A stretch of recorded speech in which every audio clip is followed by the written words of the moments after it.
One of our most hotly contested cases that we've had in our office dealt with a pretty common occurrence, dispute in the construction industry, where you have a overarching project where your construction company is going to, let's say, renovate a school or some sort of piece of real estate. The contractor typically, for a job of this magnitude, hires various subcontractors. We happen to represent a subcontractor that had a dispute with its contractor in connection with renovating this school.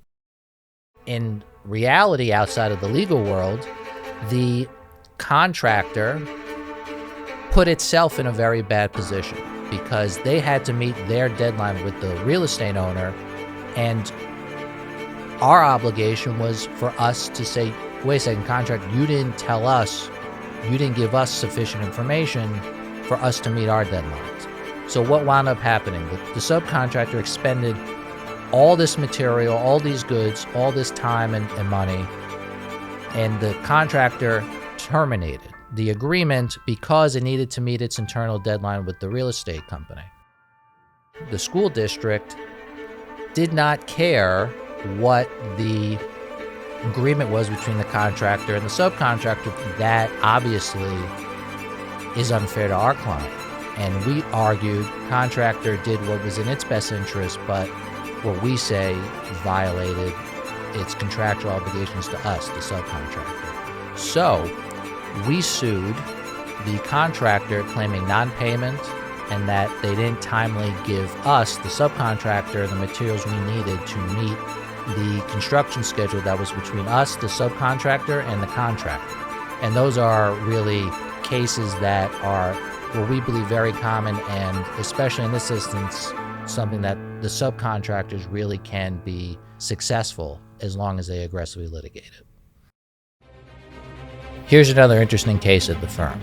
Our client, had various agreements with a company that owned real estate that in turn was operating a very, very, very successful solar farm for many years. This was kind of like a sweat equity deal. So in other words, our client was doing hours and hours and hours of hard labor, just actually forming the solar farm, doing everything he could to kind of get the project up and going. Despite doing this for years, we're talking years of work, millions of dollars that are going back and forth. And guess what? The other side said, no, you're out, you get nothing. So this is a case that we have that's pending, that is really the quintessential business deal gone bad, where even if you have a written agreement, it doesn't necessarily mean that you're not going to be in court.